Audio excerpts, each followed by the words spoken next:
Wait, can you just like fix sit my a little bit more, maybe like so with the legs towards here? Yeah. So yeah. Like this? Yeah, like that. Is that better? Yeah. Oh, feels like I. My name's Lawrence Sher. I'm a cinematographer.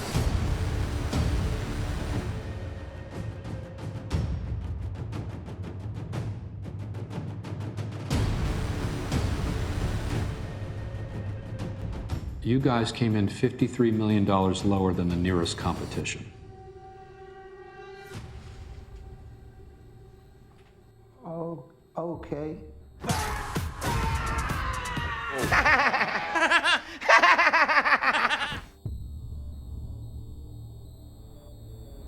Ever since I was young, I was interested in photography, and so I think during university, I got back into photography via a film class. And I always loved movies, as we all do, and it just sparked this creative bug that was kind of hidden. And from that point forward, all I wanted to do was learn cinematography and be a filmmaker. So I moved out to LA, worked as a camera assistant, and just sort of got whatever jobs I could, right? Short films, music videos, anything I could do, and just chipped away until I got bigger and bigger movies. My inspirations really were other films, and often big films. It's interesting because I didn't come at filmmaking from some esoteric art school kind of obscure filmmaking sort of background. I came at it from E.T. and Star Wars and Rocky and Close Encounters of the Third Kind and these sort of big populist movies that you go to when you're a kid. So for me, when I really think about what inspired me to become a filmmaker, it was the magic of like a movie with 1,000 people watching it at the same time. The best part about being a DP is every day you get to create something. And every day you get to solve some problem or come up with something or find a frame that's really interesting or capture a moment of like emotional truth from the script. And that every day you get to start over and do it again. And so even if you had a bad day, the next day will be better. And even if you had a good day, then you can do it again tomorrow. And so for me, the best part of being a DP is shooting and every day that I'm on set. Yeah. So first time working with a new director. Usually it's always going to start with the script, right? Whether they wrote it or whether they developed it, we're going to start with the script. The script is our Bible. And from there, mostly what I try to do is I figure out what level of, acumen they have with the camera and with cinematography. They don't need any acumen. They could be a complete novice and still be a great director. I've met many directors that are incredible and they don't have to know anything about the camera. So then it becomes an exploration of just what are we looking for visually in this movie. Beyond the script, let's talk about references. Let's talk about, movie references, images, whether it's, outside references from art or photography. And let's just try to sort of connect, and they can feed me as much information as I can get. So a lot of it's questions and answers about the script. How'd this scene come up? What do you want this scene to feel like besides what's on the page? And then we start exploring references and all those other things. So that over the course of prep, for me, it's about connecting with the director, understanding who they are as filmmakers, but also what their aesthetic is, what they don't like, what they like, all that stuff. So it's really a time to learn about them and for them to learn about me. And then through that process, we'll start getting really specific. And whether that's in the form of storyboards or if it's a big movie, maybe previs.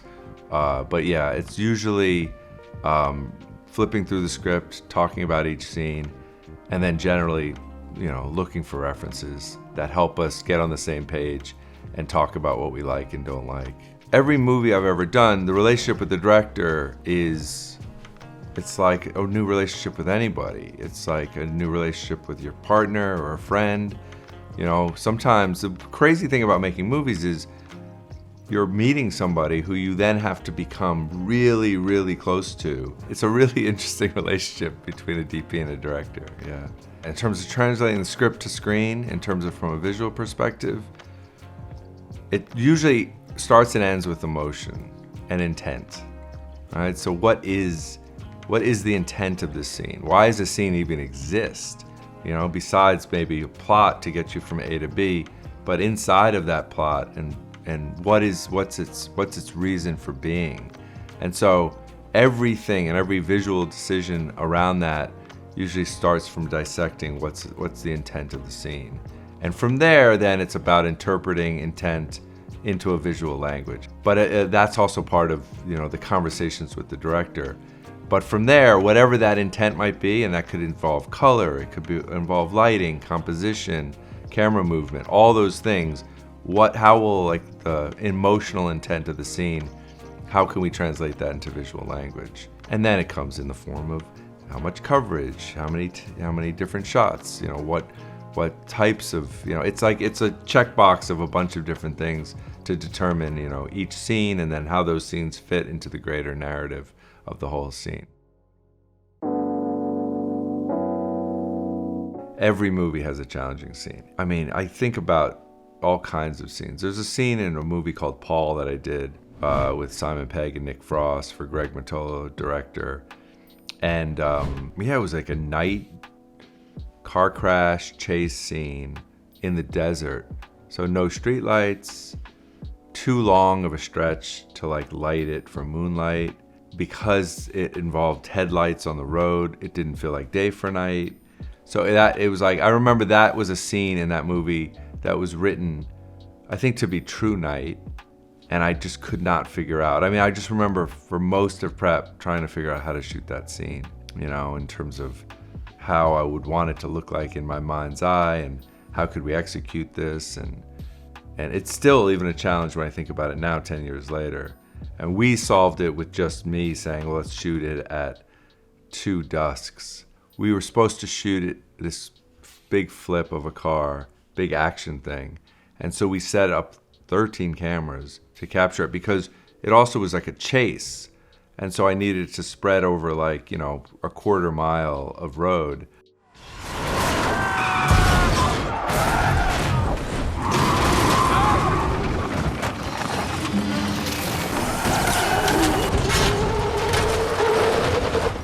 And the stunt person couldn't see like where he was supposed to sort of flip the car. And so he drove past the mark. And by the time he reset, there was not enough light to shoot. And so we literally didn't shoot. It was a disaster. It was like it was a pre-shoot day. It wasn't even the first day of shooting. But even today, outside of maybe the benefits of the volume, which didn't exist back then, and some tools like that, it's still a real challenging scene. And those exist on every movie, right? It's actually one of the most fun things about making a movie is every new project has some new challenge that you need to try to solve. Every once in a while I'll watch a movie that I've done before. You know, it's funny, I wish I could go back to like the first couple movies I've done and watch them. In a way, they don't exist in Blu-ray, and some of them obviously never really got released in a way that I could still see them. But even that film I mentioned, Captain Jack, which I did right out of school with a friend of mine, I want to basically put into some format we can see, because it exists in some format, but I think I have a VHS copy of it. But I would actually love to revisit it and see if there are consistencies. But I think for me, I consider myself, in large part, even though I've grown to like gather those other skills, a bit of a reactionary filmmaker. So I think in general, I work from a place of realism, and then I try to elevate it. So I feel like it's always enhanced realism or beautiful realism, or right, which is okay, there's windows, that's gonna be a motivating source, practicals, those kind of things. And so I'll sometimes use manipulation with production design and set dressing to put those elements, whether it's practicals or the position of lights, into the set in a way that you're still controlling the frame and the lighting. But generally, yeah, I would say it comes from some level of realism. as opposed to complete, just like throw that out, start with a black stage, black set, and work your way up from nothing. But I've come to really actually enjoy doing that as well. For me, choosing lenses has become a lot harder because there's so many. Too many lenses. I mean, first it starts with spherical versus anamorphic, right? So that's like a fundamental question to ask right off the bat. And then format, right? Frame lines, but also, large format, regular format, that kind of stuff. Once you get sort of through those things, then a lot of it's about character, right? It's like, generally speaking, if I'm shooting something digitally, the thing I don't like is when it's too sharp. And so it's finding something that probably helps inherently take a little of the edge off the digital sensor if it's shooting digitally. So that might be a criteria. And then character, because I don't like things that are too clean, and I like when there's just a little bit of a dirtiness to the image that just takes the edge off of it feeling too controlled. So generally speaking, I probably gravitate towards lenses that at least have some of those characters and are effectively flawed in some way, as opposed to totally rock solid, clean lenses. Yeah, in terms of technology and filmmaking, it's a huge thing. I mean, this goes back to the digital intermediate, right? Just coloring digitally, scanning negative, putting it into a computer. Editorially, right? The invention of the Avid was a huge technological innovation, and now with whether it's LED lighting or LED screens for doing virtual cinematography, those are massively impactful. But it could even come down to the improvements in headsets. And those headsets, like I use these Rydell headsets that have become really popular, but they've become popular because communication on set's so important. So there's something that doesn't have to do with photography. It actually, I think, is technology that was used more in sports, but because it helps us do our work on set, it's become game-changing, Yeah, so ShotDeck truly came up because I needed it to exist. It's like a pure invention of this thing that I've been doing for years in prep, which was the first time I would get a script and they say, they'll interview you. Then I was off to the races looking for research material and reference material, right? To build a vision board or a little pitch deck. And so that came in the form of art books, and it came in the form of movie screen grabs. But I wished, there was a place in which these existed in such scale that they've not only had the images I was looking for, but they had things that I didn't even know I was looking for, right? And that didn't exist, right? And that because it needed such robust keywording. So once I figured out, I tried to build it in some other formats, some Lightroom or other places, didn't really work. And so then I thought, all right, we'll just build this. Let's build it the way that I would want to sort of use it, and it would have all the utility that I would want. And then, I found an engineer and I found a designer, and together we started building the site. And then a fourth person came on to help with content. And then we started realizing, this could be really valuable to the community, which I suspected anyway, because I thought if I'm using this, I suspect other people would like to use it as well. And then started building it into a business. And now it's grown into like a proper business where we can put on, 1,000 titles a year and hundreds of thousands of images and try to basically become the visual history and the visual library of film and the moving picture. So I have such dreams for where I want it to be, because once you start building it in its first form, you realize, oh man, I want this to be so many other things. And so it's become a really big project in my life. It was like this secret weapon I had. But in a way, now everyone has this weapon, which is great, because that's good. It's like everyone should have access to a way to communicate their vision more efficiently, right? That should be open and available to everybody, right? It was unfair for me to have that way. Not that it got me, but yeah, I'm now happy that everyone has this weapon in their arsenal. The main way I manage shooting, ShotDeck, and my family is I love all three. You know, obviously family first, and I have an incredible team at ShotDeck. One of the things that's been great about turning it from an idea into sort of a proof of concept, for lack of a better word, into now a business is now I have this incredible team. You know, in whatever form I'm working, whether it's directing or shooting, ShotDeck's there to help me as just a user. I'm just a guy using it most of the time, but they allow me to also, you know, go and continue to do the thing I love to do most. So, yeah, it's a challenge, like everything. Balancing life and work is never easy, but the people that help you do it are invaluable, and I'm grateful to have them because I can't do it without them.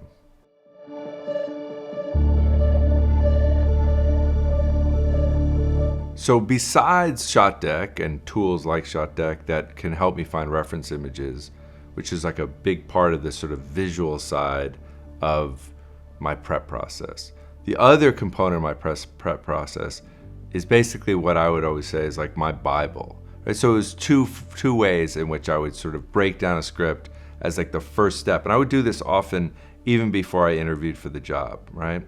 And both were incredibly labor intensive and inefficient. But I continued to do them because there's no other way that I could find, right? And still, and this is 25, 30 years later, I still do this process, which is a mess. And all I wanted was something that was basically this Bible in which throughout the prep process, I could drop all this information. Every time I met with the director, it was a way to organize all of this information in a, for lack of a better word, like a project management digital way. And I remember, because even just prepping and the new Joker last year, I was finally like pissed off. I was already pissed off, but now I was like, if a year from now I'm still doing this on my next movie, I'm gonna be so pissed off because I'm done with how inefficient this is. We need a better tool, right? We need a tool that can give me this for a feature or a music video or a commercial, whatever I'm working on. It's a tool that can basically make this entire experience the same for me creatively, but wildly more efficient and save me time and energy and collaborate with all the other departments. Because the main thing I learned, and I learned this from talking to every department on the prepping Joker, the new Joker, everybody is having this problem. Every single department. Because we know what it needs to be, right? It's like, we know what's out there. It's just like ShotDeck. There's a void missing in here that everybody will be grateful for because it's the same thing. We know it's a problem, right? And it's a problem that once you solve it, it's like the best thing is when you create a product that people thank you for. Vision could be the thing that you're giving them what they actually needed and they didn't have, you know? Hi there. This feels like the perfect place to bring you the good news. Over the last few years, we have been building an incredible tool with the help of hundreds of filmmakers, including Lawrence Sher. It's called Vision Cine X. Vision Cine X is designed to be the only tool you will ever need from planning to production, combining creativity and logistics into one comprehensive, user-friendly space. It integrates everything you need in your daily workflow, from project dashboards to mood boards and locations to equipment lists, a task manager, a file manager, and a full suite of communication features like comments and chat. The inbox makes it easy to keep track of everything what's going on within your project. But that's not all. We developed a never-seen-before production Bible, where everything you create during your prep just comes together. And the best part? You can link anything to anything within Vision. No more scattered information across countless channels. We are still polishing some rough edges, but we're gradually opening access, so make sure to check it out, join our waitlist, and if you like this video, leave a like, subscribe, and stay tuned as we're gonna post a lot more videos like this one. Now back to Larry. It's funny is, as I get older, there are things, and I hope I'm imparting this to my children and to my son who's 18, but maybe I'm not doing a good enough job because I feel like throughout my career, and my life, more importantly, there are all these things that you feel like you have to get somewhere before you're able to do that. So it's like, I can't buy a house until I'm this level of success. Or having kids, right? Of course, it's a massive thing to have kids, and of course it impacts your life. But once you have a kid, and I always was like, I'm not ready to have kids because I haven't gotten this far in my career, and I have all these ambitions, right? And then you have a kid, and you're like, that kid could have been fun along the way. You figure it out, you know? It's like, and same thing with doing an extra thing, right? Starting ShotDeck, I didn't do it for 7 or 8 years because I was busy, and I thought I didn't have time, and I didn't have time. But I should have started it earlier, you know? I'm glad I started it now rather than nothing. But yeah, I think you can do a lot more than you think you can do. And of course you need to balance it so that it doesn't create, you know, incredible stress and all these bad things. But it's nice to have actually a lot of things going on. It actually also helps because so much of filmmaking and working in film is uncertain, right? It's like, I don't know where my next job is coming. Maybe I'm doing something, but I wish I was doing something slightly different, or I wish I was at a different place in my career. And that can just create, you know, the things that are human, anxiety and depression and all these things.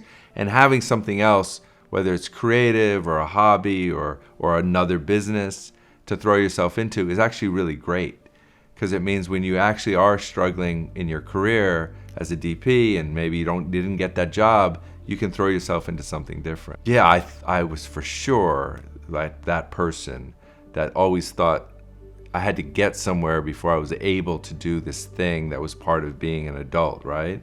And I realized, no, you could do all those things a lot sooner than you think you can. Mountains. Well, it's funny, beach or mountains. My dream, which I don't have now, and I'm old, so I feel like I need to get this dream. And I'm the poorest successful cinematographer you've ever seen. I don't know why. But is I want to live by the beach. But I don't like sitting on the beach or sunning. I like swimming in the ocean. But I feel like my spirit feels better in the mountains. So yeah, I don't know. It's a good question. I want both.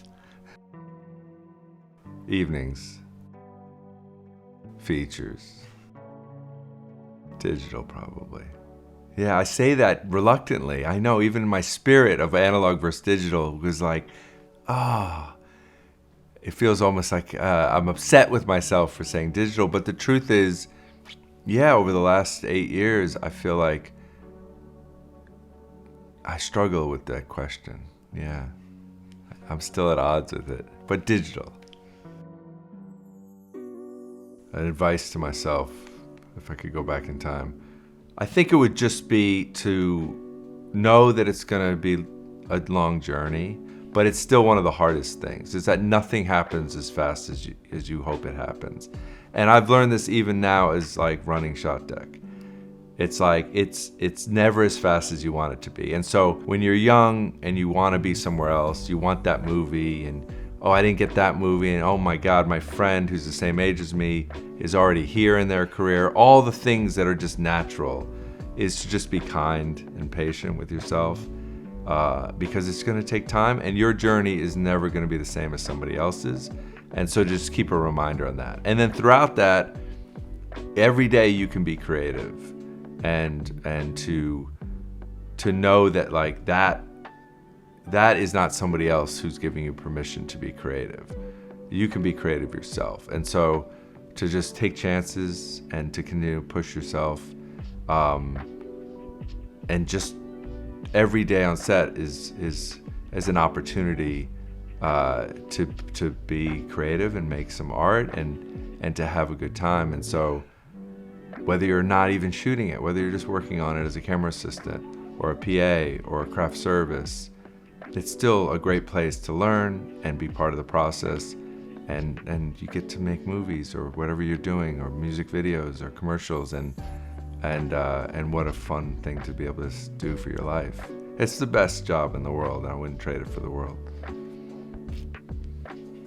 There you go. That's amazing. Yeah, the thing is real about the product.